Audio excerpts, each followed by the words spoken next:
Урматтуу биздин көрөрмандар, урматтуу Facebook колдонуучулар, биздин бүгүн эфирибиз адатта тыш эрте башталды. Аны барыңыздарга жанатан бери айтып келатабыз, жарыяладык. Бүгүн бизде конокто президенттикке талапкер Адахан Кимсанбаевич Мадмаров. Мырза, саламатсызбы? Адахан Кимсанбаевич. Алейкум ассалам. Биринчи эле суроо, шайлоонун шаңы кандай, даярдык кандай, үгүт маселелери кандай жүрүп атат учурда? Өзүңөр билип туруп анан кайра ушундай сурагандар. Сиздин ички сезимиңизди да биле алам. Бул эми маданий очок, ошондуктан кичине Кутлан кечиңиздер менен урматтуу YouTube каналда силерде, туура? Бизде Facebook колдонуучулар. Facebook колдонуучулар, анан жазуу боюнча YouTube каналга да чыгышы мүмкүн. Ошондуктан баарыңыздар менен саламдашып алганды туура көрдүк. Экинчиден, аябай ушундай бир көңүлүм чөгүп келгени, себеп 1 сааттан ашык жүрүп, кайсы көчөгө түшпөгөн тыгын. Анан биздин шаарыбызда өзүңөр билесиңер, айдоочулардын маданияты өтө жогору. Бири-бирин сыйлап, урматтап, жол бошотуп дегенде. Ушундай нерседен кийин келгенден кийин мындай жадырап, жайнап, жаркырап сүйлөө бир аз кыйыныраак болгону да Кыргызстанда ушул болуп аткан шайлоо жөнүндө.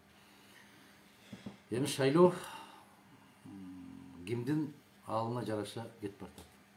Алибек алына жараша дегендей, Жапаров өзүнүн алына жараша кетип бартат, Мадумаров өзүнүн алына жараша кетип бартат, Каныбек Иманалиев, Канат Исаев, Бактыбек, баары өзүнүн алына жараша кетип бартат. Ошондуктан кандай кетип барды дегенге менимче бааны силер беришиңер керек. Биз талапкер катарында андай же мындай деп айта албайбыз. Силерге баары көрүнүп турат. Бүгүн мына жанагы бир нече лидерлер ошол биригебиз, биздин тилегибиз бир деп жарыялабадыңыздарбы? Анан мына көрөрмандарыбыздан суроо келип атат. Нуржигит Абдумаликов дейт, суроо: Адахан Кимсанбаевич, Бактыбек Калмаматов сиздерге кошулбай койдубу дейт. Эмнеге кошулбай койду? Кечээ менимче Теле Таймашта түшүнүктүү эле болду. Биз эч кандай бир карама-каршылык болгон жок. Ар кимдин түзүлгөн иш пландары бар. Кечээ Аймен мырза деле айтпадыбы бизге? Бүгүн Баткенге учуп кетем, ошондуктан мен силердин пикириңерди, көз карашыңарды толугу менен колдойбуз дегендей позициясын билдирди. Ошондуктан бул 4 киши эмнеге кол коюп отурат? Бул экинчи кадамыбыз. Биринчи кадамыбызда биз Борборлук шайлоо комиссиясына кайрылганбыз. Жапаровдун катталуусу мыйзамсыз деп. Ал жактан жыйынтык чыкпагандан кийин эми кийинки кадамыбыз бул Бишкек административдик сот. Биз ошону жарыяладык. Анан кечээ Теле Таймаштын учурунда белгилүү болду. Биздин көз караштарыбыз, баалуулуктарыбыз баары чогуу болгондон кийин эми үчүн биргелешип аракет жасасак болбойт дегендей, баарыбыз чогуу аракет жасайлы дегендей чечимге келдик да бүгүн ошону жарыяладык. Эми Ильяс ушуга байланыштуу бир суроону дагы берип коечу, Ашаке. Тургунбай Алдакулов, 4 партияда жүргөн 4 адам азамат бирикти. Эл арасында булар шайлоодон кийин чыр чыгаруу үчүн бирикти деген сөздөр жүрүп жатат. Жеңилүү ызасын татыктуу көтөрө аласызбы? Биринчиден биз жеңилебиз деген оюбуз жок. Биз көрүп атабыз. Мен эгерде Кыргыз Республикасынын көптөгөн райондорун, көптөгөн жарандары менен жолугушуп келбесем бул сөздү айтпайт элем. Бишкектин өзүнүн дагы маанайы бизге белгилүү, Чүй областынын маанайы белгилүү. Ошондуктан кээ бир атайын кызматтардын жетекчилери жарыя кылгандай, бул коопсуздук комитетинин төрагасы болгон киши жарыялап атпайбы, момундай кылабыз, тигиндей кылабыз деп. Бул аябай сабатсыздык. Өтө чала сабатсыздык. Ошондуктан бизде жеңилүү деген түшүнүк жок. Ильяс Абдыкеримов суроо берип атат. Ассаламу алейкум Адахан Кимсанбаевич, бүгүн 4 кандидат бириктиңиздер. Кимдин пайдасына кандидатураңыздарды аласыздар деп атат да. Алейкум ассалам. Биринчиден ал маселени эл чечет. 10 январда ким мен көп добушка ээ болгон болсо, биз ошол талапкердин айланасында биригебиз деген ниетибиз бар. Сейтек Бостонов тышкы саясат боюнча Кытай, Евросоюз, АКШ сыяктуу чоң экономикалар менен кызматташтыгыбыз жанданбай жатышынын себеби эмне деп ойлойсуз?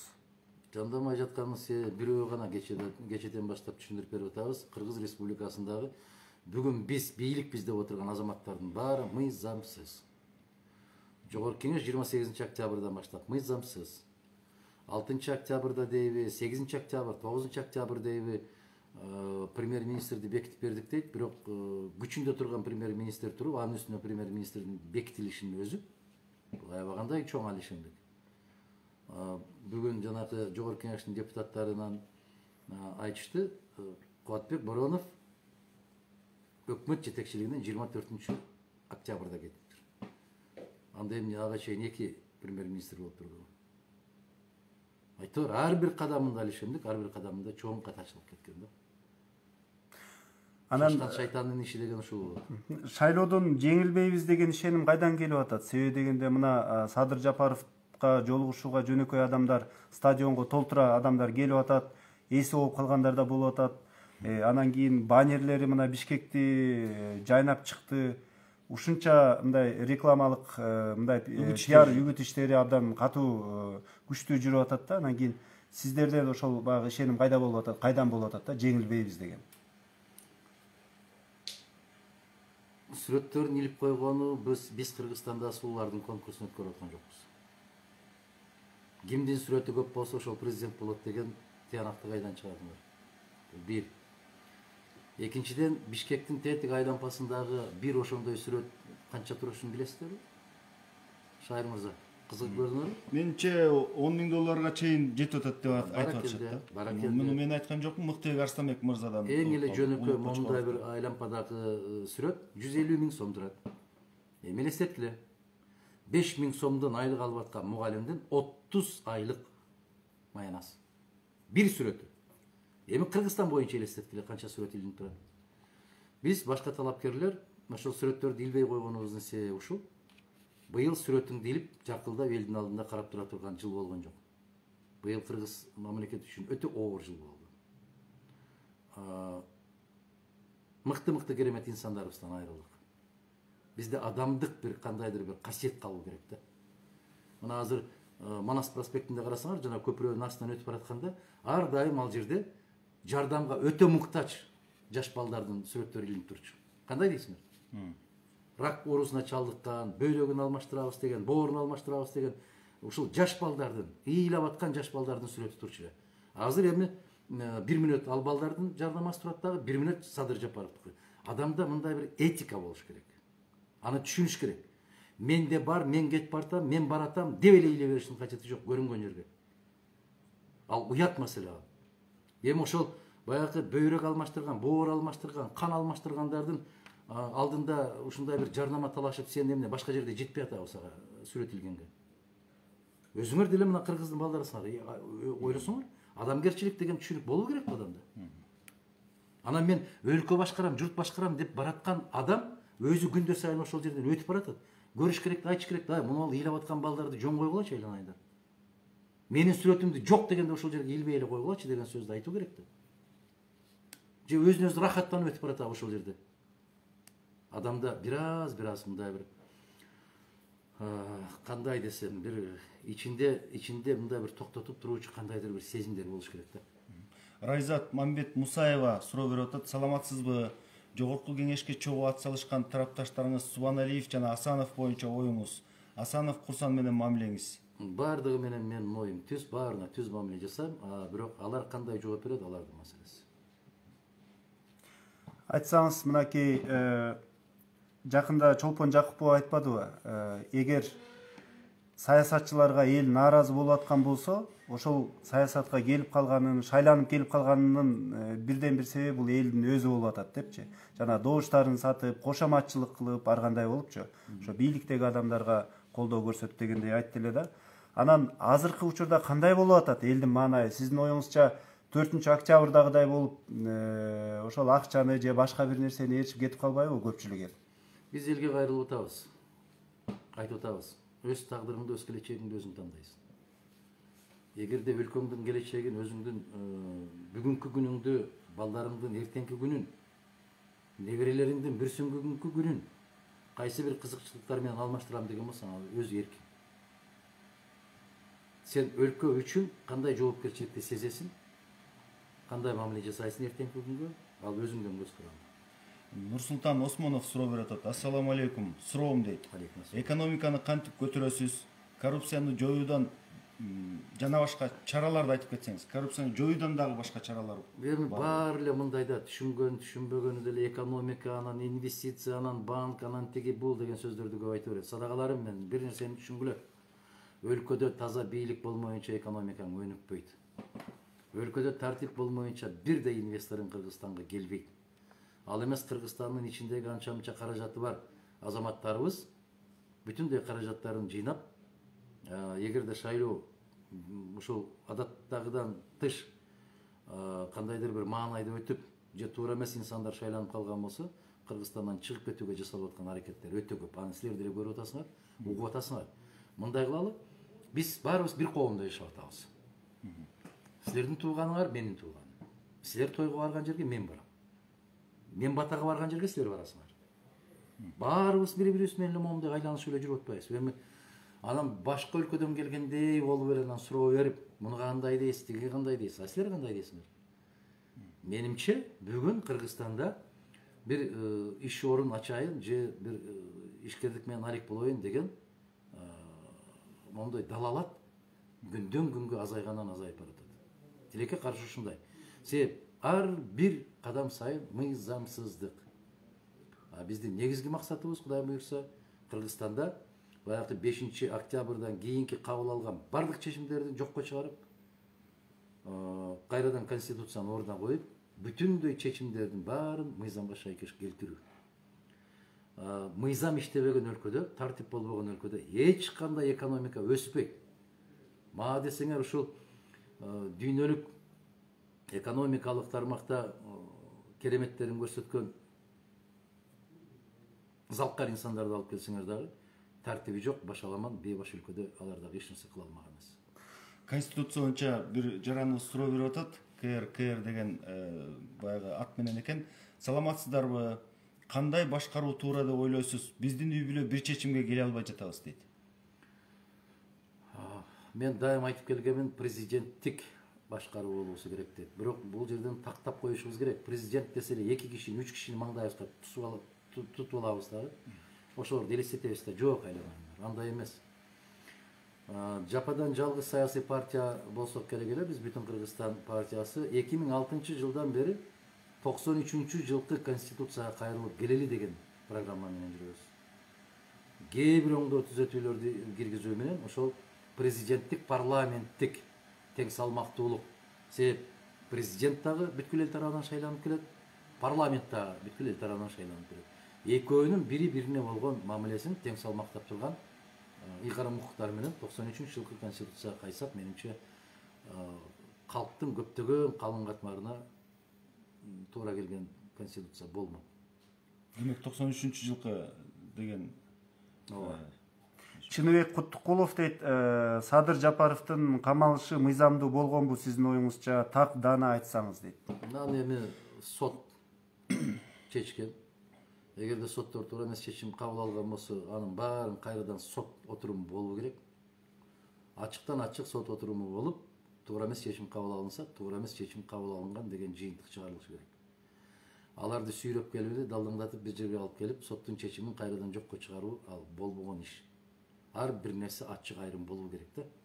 Эгер биз арызданып атсак, соттор адилетсиз ошол кезде чечим кабыл алып койгон деп, андан кийинки чечимдер адилеттүү.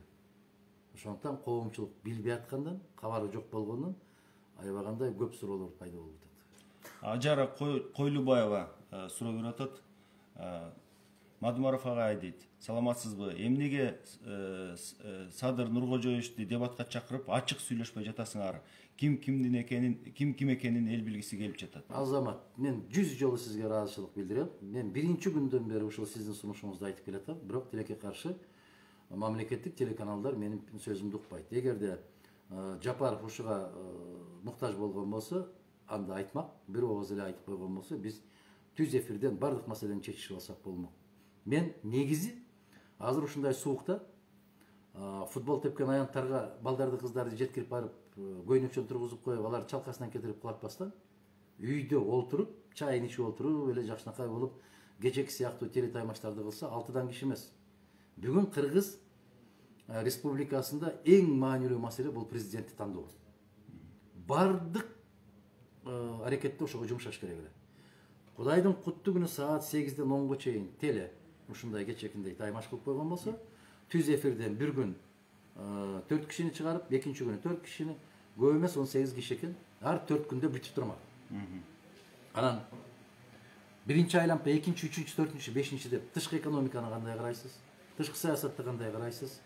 Коопсуздукту кандай карайсыз? Чек ара маселесин кандай карайсыз? Дегендей маданиятты кандай карайсыз деп. Ушул бөлүк коюп алып айтса, элде мүмкүнчүлүк жаралмак, тандоого мүмкүнчүлүк жаралмак. Анан жөнөкөй бала катарында деп эле баягы Султан Садыр Алиевдин керемет ыры барбы? Мен ушундай жөнөкөй бала деген.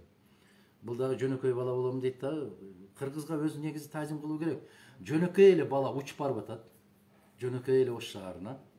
Анан жөнөкөй эле милиционерлер жөнөкөй мэрлер менен тизилип туруп тосуп алып атат. Анан жөнөкөй эл бүт баары чуркап келип стадионго толуп алып, жөнөкөй баланын жөнөкөй сөздөрүн угалы деп отуруп калып атат.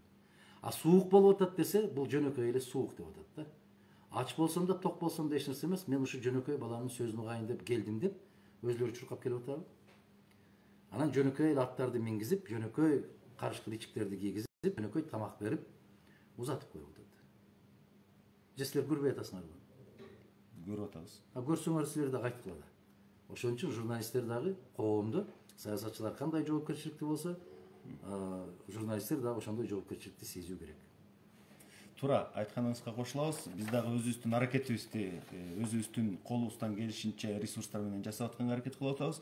Муну менимче бул дагы өзүнүн бир кандайдыр бир салымын коомдун өнүгүүсүнө кошуп аткан салымыбыз деп эсептейбиз. Талант Абдиматов мырза суроо берип атат. Урматтуу Мадымаров Адахан Кимсанбаевич, сизди колдойбуз. Сизге суроо. Садыр Жапаров сиз менен чогуу сүйлөшөйүн деген ою барбы ортомчулар аркылуу? Аракет болду эле ошондой. Сүйлөшүүлөр болуп атабы? Эгерде чын жүрөгүнөн сүйлөшүүгө болгон далалаты болсо, бизге ортомчунун кажети жок. Эч кайсы ортомчунун кажети жок. Эмне бирөөбүз эки өлкөнүн жараныбызбы? Же экөөбүз эки тилде сүйлөшөбүзбү? Мен кайсы жерде отурганымды аябай жакшы билем. Келсин сүйлөшөм деген болсо, маселе жок. Анан бирөөнү ортомчу салып, бузук телефон кылып, анын эмне кажети бар? Биринчиден, экинчиден, башында ошондой болуп сүйлөшөлү деп келгенде айтканмын. Мен бардык маселеге макул болом, эгерде конституциялык талаага кирсем. Эгер конституцияны тебелеп өтүп, конституциялык мыйзамдардын ишин токтотуп коюп, мен билем, менден кийин дагы өзүм билем деп кете берген болсом, анда биз таптакыр чогуу боло албайбыз деген пикиримди билдиргенмин. Биз ошол позицияда турабыз. Шекербек Бердибеков суроо берип атат. Программаңыздын негизги 3 багытын айтып берсеңиз. 30 жылдан бери өнүкпөй жатканыбыздын 3 негизги себебин айтып берсеңиз дейт. 3 негизги себеби биз баягы ушул бир өзүнөн өзү келип калды эле, Шайыр мырза. Ушуну айтып келатам. Тилекке каршы качырды тулпар деп, карганы шумкар деп, көкөлөтүп көтөрүп келип ушундай бир тандоо маселелерине келгенде ушундай болуп, тилекке каршы ушундай болуп. Экинчиден, өлкө башчысына ар дайым кокустан келген жигиттерди көтөрүп чыгып аттык. Кокусунан келген. Караңыз, Аскар Акаевич айтты, мени парашют менен таштап жиберди dedi Ак үйдүн үстүнө.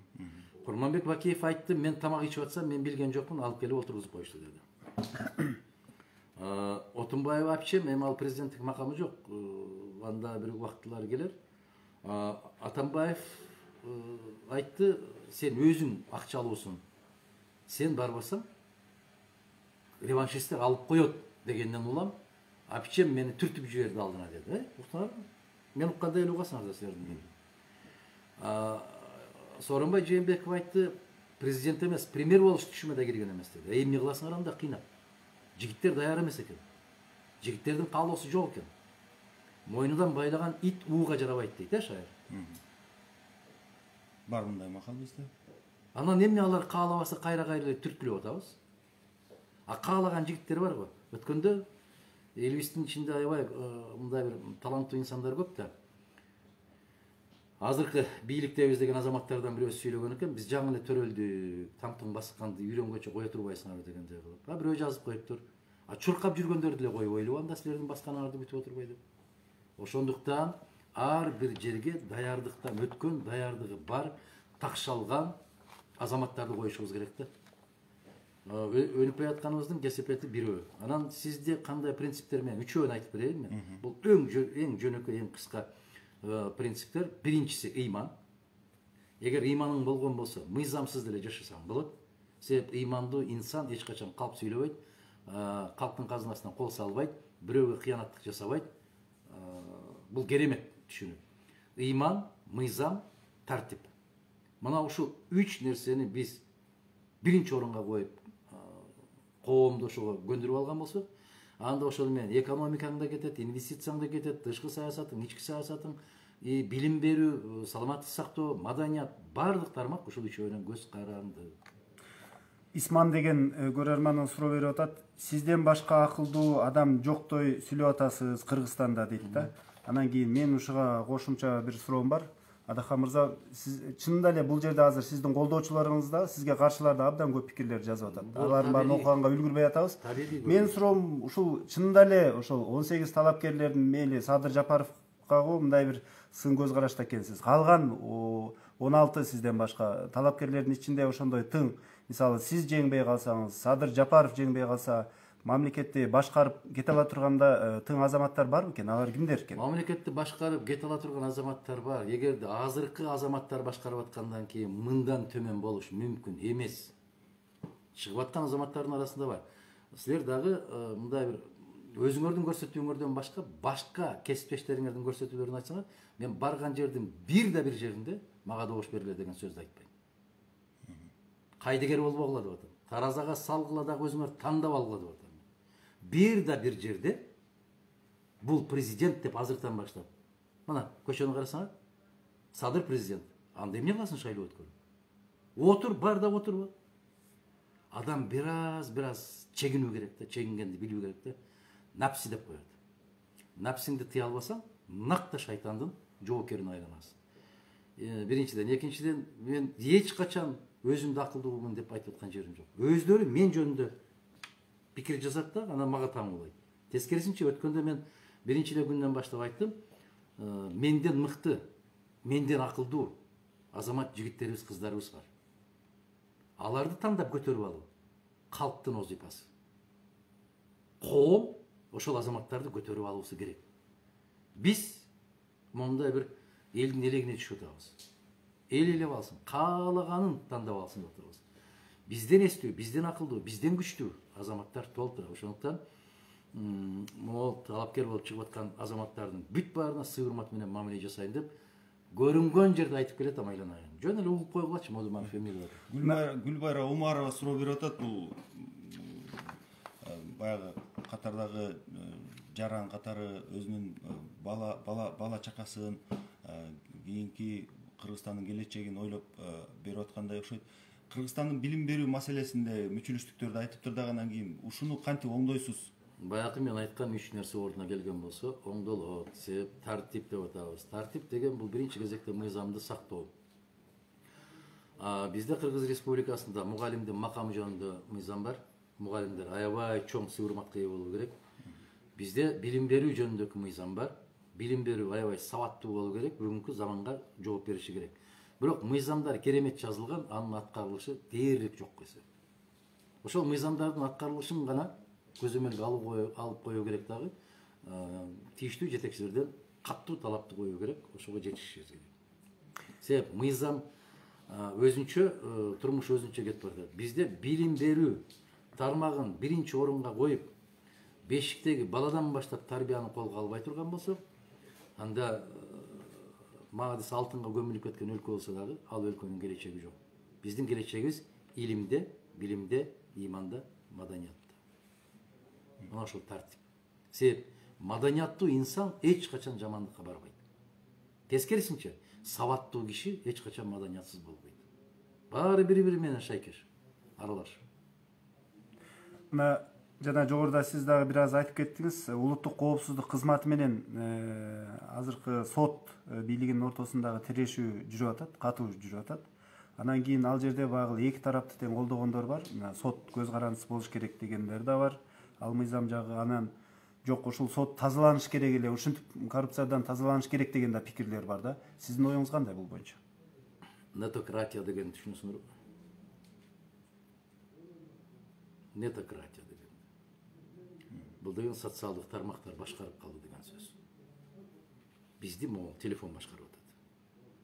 Деп атат, деди деп уктум, деди дептир. Анализ жүргүзгөн инсандар өтө аз. Окуп алат да, кокуй момундай болуп тур. Бул сот бийлиги өзүнчө көз карандысыз сот. Ал коопсуздук кызматынын алдындагы бөлүм эмес. Бийликтин 3 гана бутагы бар. Садыр Жапаров президенттикти дагы бийликтин бутагына кошуп жибериптир, эми ал кишинин өзүнүн кандай десем бир абийиринде болсун. Сот бийлиги жөнүндө такыр сөз кылбаптыр. Мүмкүн ошондон кийин коопсуздук кызматынын жетекчиси кокуй мындай бийлик жок турбайбы деп чыккан сыяктуу. Сот адилеттүү сот болмоюнча эч бир мамлекетте мындай бир адамдын укугун коргойбу, инсандык кандайдыр бир баалуулуктарга корголуу болобу, андан түшүнүктөн биз түшүнүк жок деп койсок болот да. Сот бийлиги биринчи кезекте өздөрү кайсыл орунга койсо өзүн, ошол жерде болот. Мына мисалы азыр биз кайрылган иш боюнча, маселе боюнча 30 жылдык кетирген алишемдиктердин баарын жууп салып, биз сотпуз, мыйзамдык каттуу кармайбыз, адилеттүүлүктүн коргоочусу катарында турабыз дегенге мүмкүнчүлүк бар. Мына бүгүн Клара айым ар бир тепкич менен айтып берди. 30 жылдан бери кыргыз юристтери эч качан бир пикирге келген эмес. Азыр канча юрист болсо бүтүндөй баары бир пикирге келди. 5 октябрдан баштап мыйзамсыздык, 5 октябрдан баштап башаламандык, 5 октябрдан баштап конституциялык талаадан чыгып кеттик, жайлоого чыгып кеттик, мыйзамдар сакталбай турат деген пикирлерин айтышып атат. Демек кулак салыш керек да. Кандай дейсиңер? Bir kişi айтса кулак салбай, 2 киши айтса албай, 3 киши айтса бүтүндөй кыргыз юристтери, укук кызматкерлеринин баары бир добуштан, бир үн менен айтып аткандан кийин акыл кичине бир жоопкерчиликти сезген инсан токтойт да, карайт да, мүмкүн бир демеси туурадыр деп мындай бир акыл калчайт да. Бирок тилекке каршы андай болбойт. Руслан Эркараев суроо берип атат сизге Турсунбай Бакир уулу жөнүндө. Ал киши Куран кармап 200 000 сураганы тууралуу деп Адахан Кимсанбаевичке Куран кармап бере алабы сураңыздар дейт да. Биринчиден Куран кармагандыктын өзү бул чектен чыккандык. Экинчиден ал кишинин сөзүн уктум, Адахан Кимсанбаевич сурады деген жерин бир да жерде айткан жок. Адилет Кубандыков суроо берип атат сизге. Адахан мырза, шайлоодон кийин кадамыңыз кандай болот? Парламенттик шайлоого катышасызбы? Туруктуу электоратыңыз бар. Бизге күчтүү президенттик башкарууда ага тең күчтүү парламент керек го, оюңуз кандай дейт? Туура, оюңуз абдан туура. Буюрса шайлоонун жыйынтыктары менен кийин көрөбүз. Президент канчалык күчтүү болсо, парламент дал ошондой күчтүү болушу керек. Бийликтин эки тизгин бир чылбыры бир кишинин колуна эч качан тийбеш керек. Тыныстан Асылбеков суроо берип атат. Мен Москвада иштеп жүрөм дейт. Мадымаровдун колдоочулары көп экен. Ошол эле колдоочулар Бакиевтерди да колдошот экен. Бакиев менен байланышы барбы экен? Бакиевтер менен мен түп тамырынан байланышым жок. Таптакыр тескерисинче бүт массалык маалымат каражаттарда азыркы бийликте ошолор менен байланышы бар деген сыяктуу материалдар, макалалар аябай байма-бай чыгып атат. Жетимтик боюнча да чыгып атат, башка бир маселелер боюнча чыгып атат. Анын баарын адилеттүү бийлик келгенде баарын ачыкка чыгарат. Нуркан Токтосунова жазып атат. Саламатсызбы, Адахан Мадымаровго айтсаңыз. Садыр Жапаровго жеке инсан катары сиздин көз карашыңыз кандай? Жапаровду менимче ошол тордун ар жагында отурганда коргосо менчелик коргоор эле, кандай дейсиңер жигиттер? Күйсө менчелик күйөр ал жигитке. Бул боюнча биз кабардарбыз. Анан бүгүнкү жанагы тойтоңдоп алдына түшүп алып чуркап жүргөндөрдүн бирөөсү да жок эле. Биз коргоп аткан мезгилде. Досум деп шилекке алышып, бири-бирисиз жашай албай калган инсандардан дагы жардам болбой калган кездеринде Мадумаров тарабынан ар дайым жардам колу сунулуп келинген. Инсан катарында эч кандай маселем жок. Ини деп, сый-урмат мамиле кылам. Эгерде жеке өзүнүн катачылыгы болгон болсо, ал өзүнүн жеке жумушу, бирок анын иш аракеттеринен бүтүндөй менин өлкөмө же менин калкыма зыяндар тийип аткан болсо, ким болсо ошол болсун, мен өзүмдүн пикиримди ачык берем. Мариям Эрлан суроо берип атат. Президент болуп калсаңыз сырткы карызды кантип төлөйт элеңиз жана жетим тоону азыркы учурда казууга көз карашыңыз? Мен жетим тоо боюнча иштегенге такыр каршымын. Жанагы Садыр айтып аткандай эле жана кара кече менен салыштырып атпайбы? Тоону эле оюп келип сатып атат, анын деле оюп ушундагы сатсак болот дейт. Жок. Оюп сатып көрдүк биз, жетишет. Жетишет. Жетим тоону биз көзүбүздүн каребинде сактап калышыбыз керек дагы. Анын көзгө көрүнгөн, көрүнбөгөн жактары өтө көп. Жөнөкөй элге түшүндүрүш өтө кыйын. Муну мамлекетчилмин. Анан ошол эл сүйөр азаматмын деген азаматтардын алдында тажрыйбасы бар азаматтарга түшүндүрүп берүү керек да. Экөөнүн айырмасы кандай экендиги. Анан жөнөкөй эле айтып, бир жагынан темир чыгат, экинчи жагынан көмүр чыгат деп айтып коюш бул өтө жоопкерсиздик маселе. Ал жерде стратегиялык маселе турат. Адахан мырза, мынакей менде бир суроо пайда болуп атат да. Көпчүлүк атуулдардын баягы 10 январдан кийин Кыргызстандагы абал кандай болот экен деген тынчсыздануусу бар. Анан кийин сиз мына Акаевка да каршы тургансыз, Бакиевке да учурунда сын айткансыз, Атамбаевка да сын айткансыз, ушул баардык эле президенттерге, Жээнбековке деле баарына эле ошол сын айтып эле баягы кемчиликтерин көзгө сайгандай кылып айтып ушинтип эле келатасыз да өзүңүздүн ишмердүүлүгүңүздө. Анан кийин кошоматчыларды көп сындайсыз. Кошоматчылар ушул бийликти чөйрөлөп алат депчи. Мына ушундай позициядан баш тартып, кошоматчыларды ошол бийликтеги адамдан алыстатып, ошол бийликтеги адамдын жанында туруп, эмнеге мындай бакайдай болуп кеңешчи боло албайсыз? Бакайдай болуш үчүн Манас болуу керек. Бакай үчүн бакай болду. Манас болгон үчүн бакай болду. Менче ушул сөз менен эле токтотсок болот болуш керек. Мен да суроомду улай берсем, Ырысбек Жеңишев суроо берип атат. Ассаламу алейкум, кандайсыздар? Мадымаров Адахан Кимсанбаевичке ийгилик каалайм. Райымге көз карашыңыз кандай? 700 миллион тууралуу суроо болуп тур да булчу. Райымге көз карашым эми бүтүндөй Кыргызстандын эли кандай карап аткан болсо мен ошондой карайм. Бирок анын жанагы мамлекетке келтирген зыяндарын төгүп атат дегенде, ал кимге төгүп атканы мага белгисиз да. Ташиевке төгүп атабы же мамлекетке төгүп атабы? Анын жанагы батирлерин дагы айтып атпайбы, биз моунчасын офицерлерге беребиз, тигинчесин мындай кылабыз деп. Менимче ал ГКМБдан эч нерсе уурдаган эмес. Кандай дейсиз? Ооба. Ал ишти биринчи менимче Азаттыктын журналисттери казып чыгыштыр. Баракелде. Менимче эгерде ошол иштердин баары далилденген болсо, биринчи кезекте ал кыргыз казынасына төгүлүш керек да. Анын маселесин эки киши чечпеш керек. Ал кыргыз мыйзамдарына кандай жазылса, дал ошондой чечилиши керек.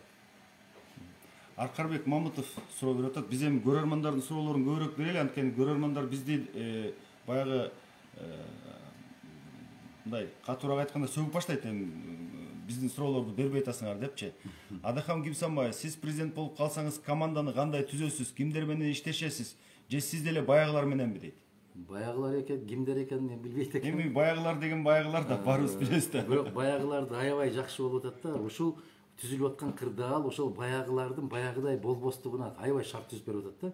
Себеп кече биримдик мекеним Кыргызстан деп чуркап жүргөндөрдүн баары азыр тек бурулуп алып туруп эле Жапаровдун аркасынан чуркап жүрүп атпайбы? Аларга баары бир экен да. Мен кече Аксыга барганда бир салыштырмалуу келтирдим. Атты минип бараткан киши болгон болсо артында дайым бир ээрчи болот да, кулак тилди салаңдатып алып.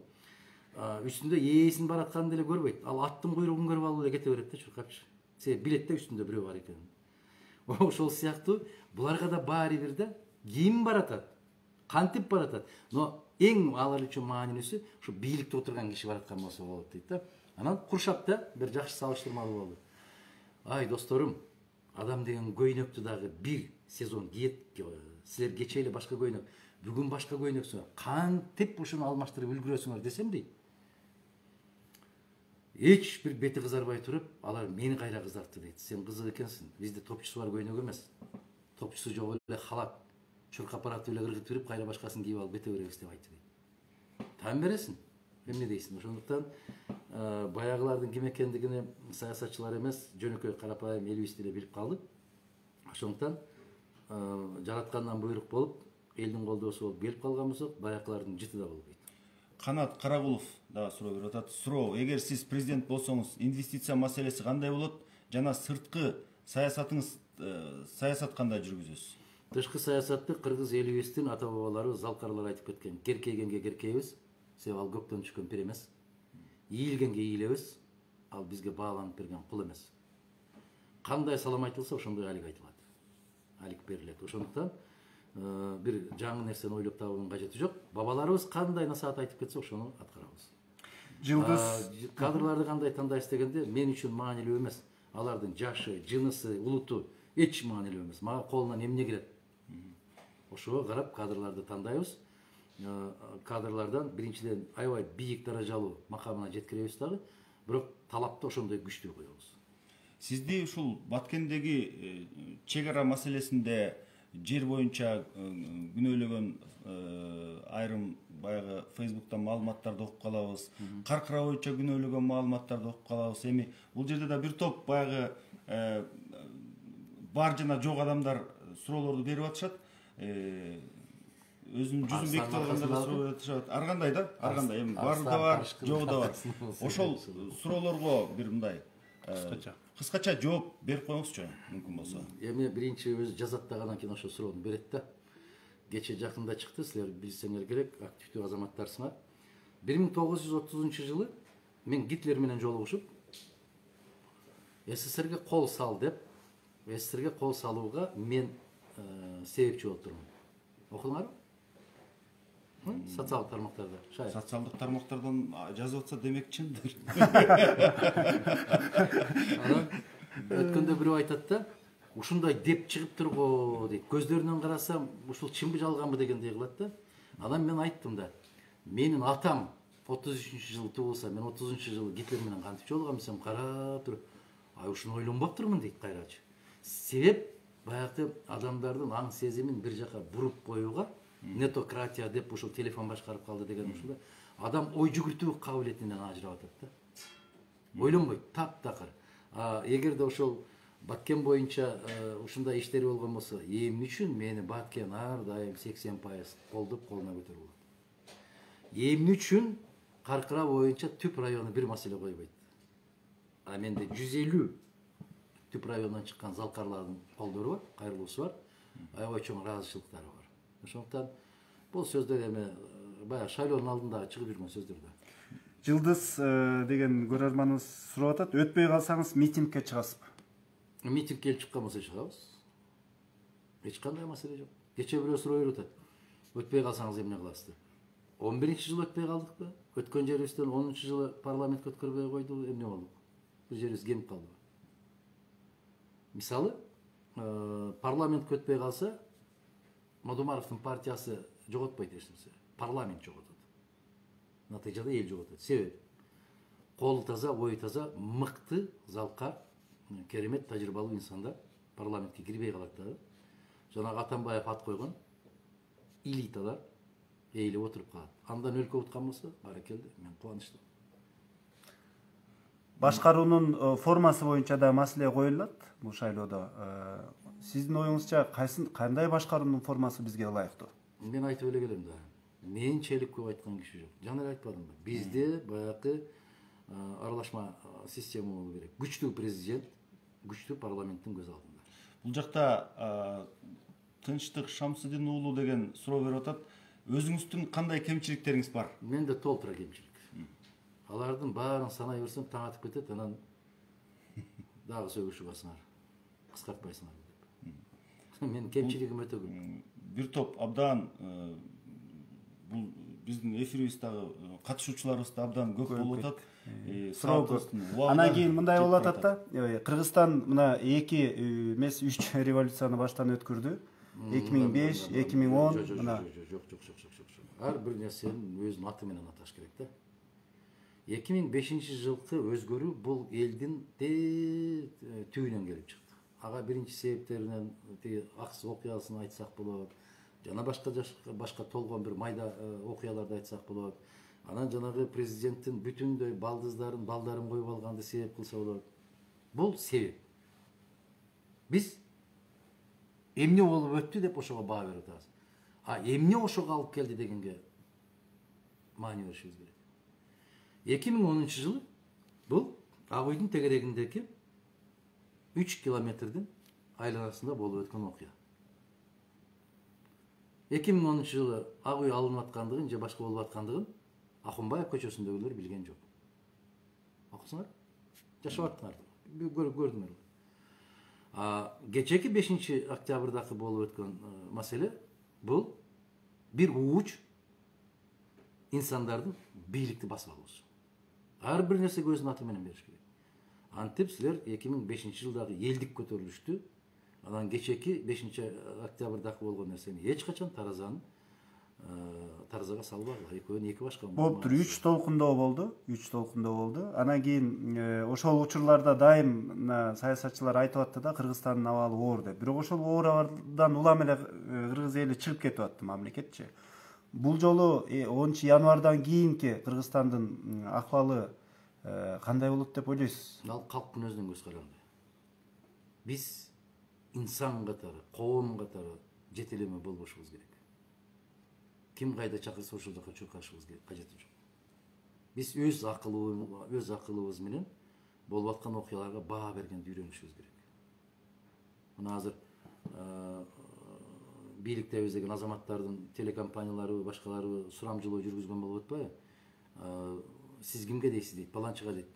Сиз кимге баланчыга, сиз кимге баланчыга. Эмне үчүн десе билбейм.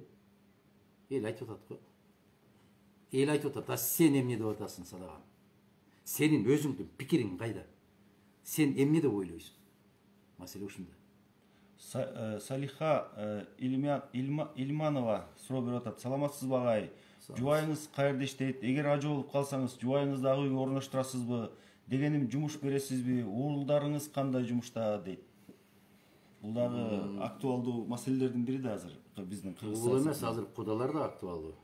Стабилдүүлүк үчүн кудаларды дагы ар бир жерге караштырып көрүш керек да. Биринчиден, менин жубайым эч кандай мамлекеттик жумуштарда иштебейт.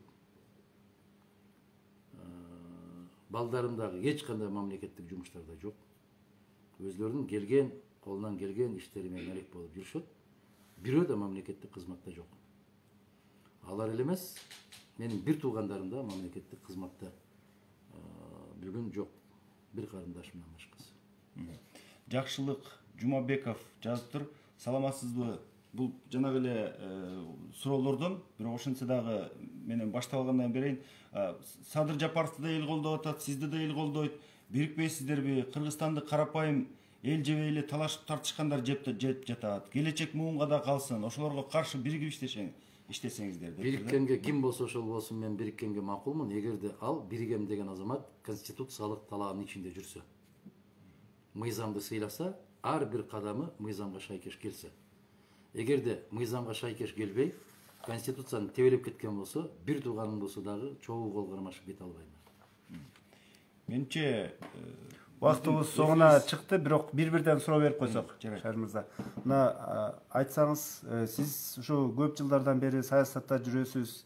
Анан кийин мына соңку учурлары элдин ичинде бир жаш жүздөр келсин, жаштар келсин деп эле атышат да. Сиздин баамыңызда ошол Кыргызстандын жүгүн тартып кете ала турган, ошол мурдагы улуу муундагы саясатчылардан дагы күчтүү жаш саясатчылар барбы экен? Ошол парламенттик жарыштан байкаганыңыздан, азыркы президенттик жарыштан байкаганыңыздан ошондой адамдарды көрө алдыңызбы?